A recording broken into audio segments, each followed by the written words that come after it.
Way We Were, where we revisit the past to understand how the ebb and flow of popular culture shapes the way we are. Only on The Podcaster.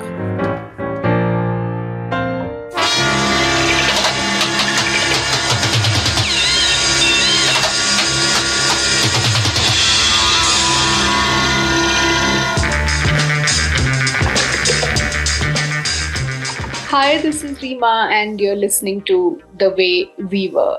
So, as you know, this week Amitabh Bachchan turned 80 and my social media was flooded with videos of people singing "Phir to aisa kare kamal, seedhi kar de sabki chaal, chhora ganga kinare wala."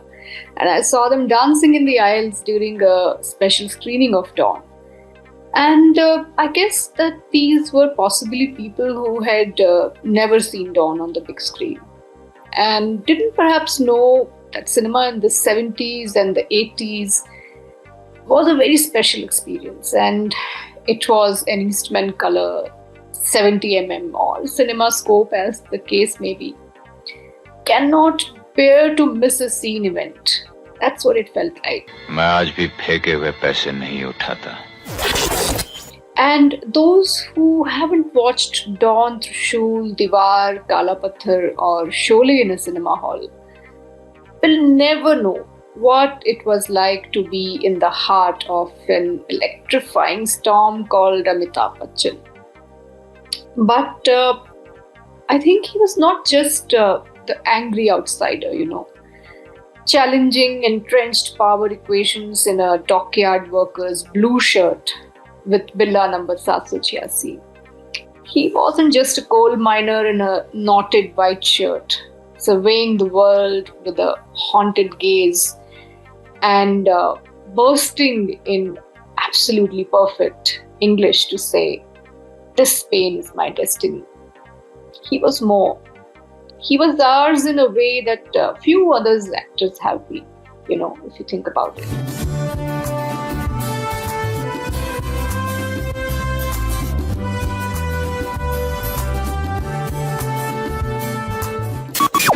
I'll just give you one example. My mum is as old as Bachchan and she still stops whatever it is that she may be doing and she watches transfixed whenever I replay bits of Naseeb, Parvarish, Kala Patthar or Trishul for her.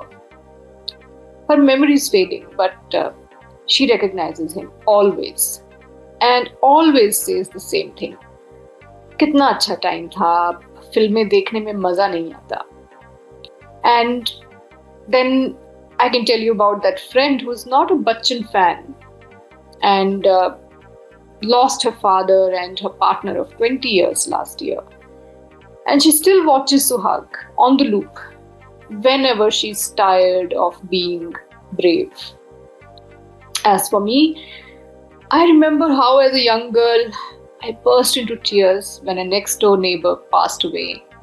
And I heard "Zindagi to bewafa hai, ek din ठुकराएगी" on the radio. So, really to our generation, cinema meant more than just a paisa vasool evening. And Bachchan was more than just an actor. He was our rage and conflict and angst and sublimation. He was our pride and joy. खामोश नहीं होने दूंगा. 6 महीने से तुम्हारी बकबक सुन रहा हूं मैं. बोल बोल के मेरा सर खा गए हो तुम. बोलो, बातें करो मुझसे. And even during that phase, when his films were flopping, as Javed Akhtar once said, he was a volcano about to erupt. I still remember 1971's Parwana, when Bachchan still had that bad haircut, And I remember that scene where he pounds a desk and says, painfully, how he cannot stand it when the woman he loves is touched by another man. And in that instant, I remember we were all thrown into the compelling energy field of this actor who had till now been miscast in secondary roles, And then in Anand in 1971, he again used the seething energy, these monologues to express desperation and grief and anger. When a patient he was treating becomes a friend and dies of a terminal disease. Baatein karo mujhse is a plea and a command that he shouts after Rajesh Khanna's Anand has gasped his last. We knew then, didn't we, that we were on to something and that this man was a contender. And this contender arrived without a doubt in Namak Haram in 1973, where again he grieved angrily and yet stoically for a friend, who incidentally was again Rajesh Khanna.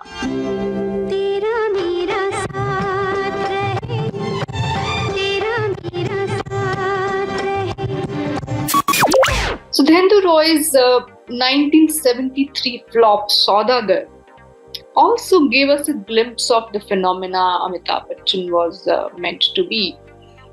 And he played Moti, a long-lived, unscrupulous heartbreaker. And this is a man who sells good for a living and is in love with a village beauty, but manipulates a much older widow to marry him. And then he uses her good-making skills to get rich. The film was based on a story called Ras by Narendranath Mitra, and Amitabh Bachchan played Moti with a certain cold-bloodedness, a certain awareness of just how impossible to resist he was. And if you remember, his eyes and his body language were that of a predator. And his selfishness, even in his remorse, was visible to us. You recognized in him people who have charisma, and who know that they have it, and they have no problems, about using that charisma to use others. And with just a pair of unforgettable eyes and a calculated smile, Bachchan won over Nutan and us. अब मुलाकात हो गई जब तक बैठने को न कहा जाए शराफत से खड़े रहो.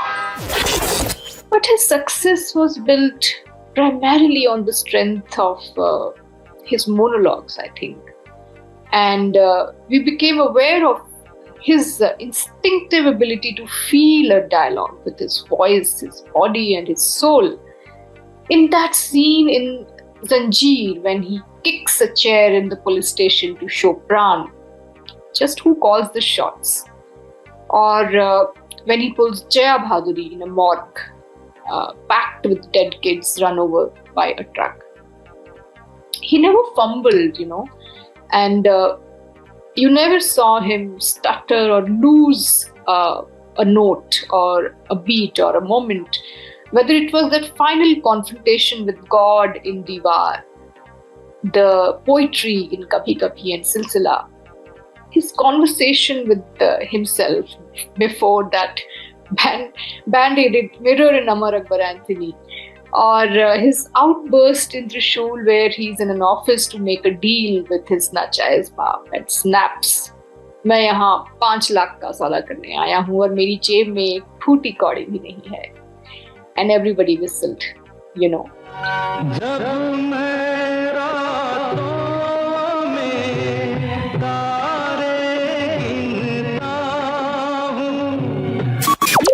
And my favorite Amitabh Bachchan moment of that era is in Milli, where he plays this crazily drunk shaker and tries to scare off a neighbor with this line, मैं एक डरने की चीज हूँ.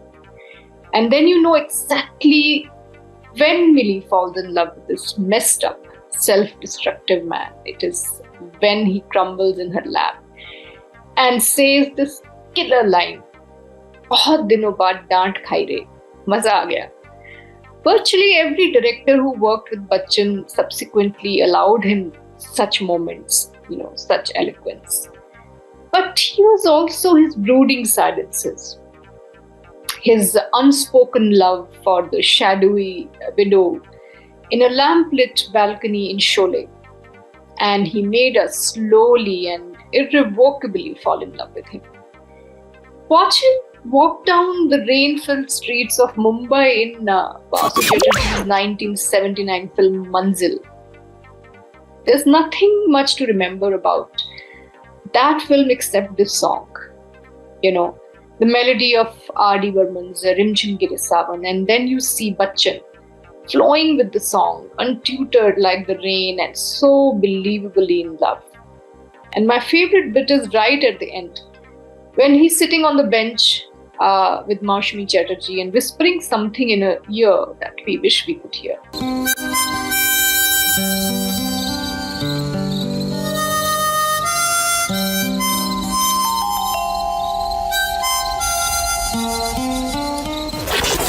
But let's not also forget that much before commercial cinema turned this hungry outsider into a one-man industry, he won a national award for his debut in Saath Hindustani in 1969. Incidentally, the year I was born in. And he won rave reviews for his role as a mute character in 1971's Reshma Shera. In every role, big or small, you saw an actor burning to get out of the box. And then destiny turned a struggling, lanky, persistently flopping actor into Amitabh Bachchan, who in 1975 appeared in 4 different films like Diwar, Kabhi Kabhi, Sholay and Milli, while we watched in wonder and disbelief, not knowing that one day the same Amitabh Bachchan would plug Imami antiseptic cream, that the man who once played a poet in Kabhi Kabhi walked in the mist singing मैं जानता हूँ मेरी हमनफस फिर भी कभी कभी मेरे दिल में ख्याल आता है, would one day use Sahir's poetry to sell a wall sealant of all things. I wonder at times if Bachchan ever realized what he meant to us. A few years ago, I remember reading a Facebook post about one of his countless fans, Jaitun Chachi. In a more innocent time, Jaitun Chachi held close to her heart a little box, and its treasures included many, many pictures of Amitabh Bachchan. Lambu, she lovingly called him. In her head, perhaps, she associated him with the idea of an India where angry young men didn't stand by when a fellow human being was being lynched or wronged, but stood up to fight for truth and justice. Just the way Bachchan's Vijay had done in so many career-defining films in the 70s. At a time when citizens like Jaitun Chachi are once again being hemmed in by hate and are being told that they are not Indian enough, the booming voice of her favorite actor is silent. Jaitun Chachi survived a riot, but her idea of India perhaps did not. She also perhaps knows in retrospect that on screen, heroism should not be confused with reality. But it is easy to see why she loved Bachchan so much. All of us did. On the shoulders of characters primarily created by Salim-Javed and Kadar Khan, Amitabh Bachchan stood tall to become the lambu the country came to look up to and love unreasonably, selflessly. We believed him when he sang Mere Desh Premiyon Aapas Mein Prem Karo. Or when as Johnny in Naseeb, he sang Allah, Jesus, Ram Hai Mere. We loved him as Vijay and as Iqbal in Coolie. He was the dock worker standing up to Hafta Wasuli gangs. He was the impassioned police officer going after the biggest baddie in town in Zanjeer. He was the Chora Ganga Kinare Wala and Anthony Gonsalves. He was India loving not just him, but falling in love with its own diversity and also straining against its systemic corruption. And that is why all of us, Indians from all faiths, came together to pray as one for his well-being when he was grievously injured in the 80s. Doordarshan ran daily health updates, I remember. And the boy who had come to Bombay clutching a recommendation letter from Indira Gandhi was now a national icon. We rooted for him again when he was down and out, struck by a financial crisis in the 90s. As a rookie journalist in 1995, I remember watching him from a distance. He was standing alone and drawing patterns in the dust with his foot during the rehearsals of the Miss World pageant in Bangalore. And the odds were against him, his company, and there were so many controversies, just swirling around him and the pageant. And I had felt so bad for him. I had wanted to go up to him and tell him, it's okay, it's going to be okay. But I didn't. Well, things have changed since then. His cinema still transports me to the wonder years. But I know now that it's incidental that he got to play the angry young man. He was not trying to make a point. It was just riding a wave, perhaps. Maybe he was never really a champion of anyone or anything other than his own ambition. He loves our adulation, but let's not expect him to take an inconvenient ideological stand for us. Today, the only time he fights is when he suspects that the Twitter algorithms are tampering with his number of followers. And he champions anyone who can afford his brand and his unmistakable booming voice that we all love so much. From hair oils to Cadbury's when it was trying to deworm a controversy, he's game for anything, any kind of a brand if it can afford him.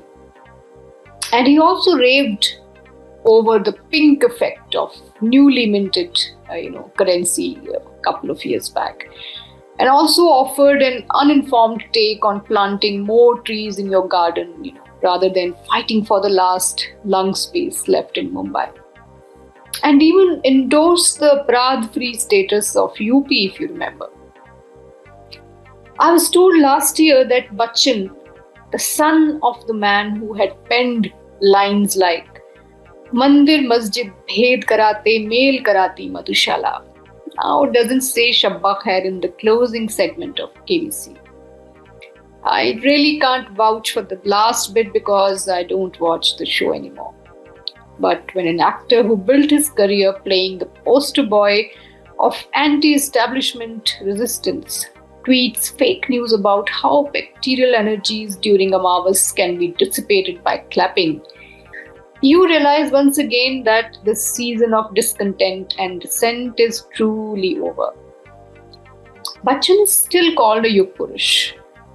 But I wonder who is it exactly that he represents, because he definitely doesn't represent the people who made him Amitabh Bachchan, our beloved superstar. As an artist, he may well deserve the Dada Sahab Phalke Award, but it's hard to now confuse him for anyone other than who he really is. A really good actor who always obeys the director and never goes against the script. I grew up mesmerized by his cinema. So the disillusion cuts deep that cinematic idol was just that, an idol. Not real. It's a letdown, yes, but thank God for the memories. We still have those to remind us just how beautiful illusions can be. I do wonder sometimes, and I feel bad that there are no angry young rebels in cinema when we truly need them. Maybe we're looking in the wrong places for heroes. Maybe our heroes should be those who are not paid to play a part. The ones who will speak the truth even when it's dangerous and unpopular to do so. Maybe the hero of the hour today is the ordinary citizen who'd rather burst a bubble than live in it. But for the sake of the memories, I'll still say happy birthday, Mr. Bachchan. And may you live long and continue to prosper. The Way We Were, where we revisit the past to understand how the ebb and flow of popular culture shapes the way we are. Only on The Podcaster.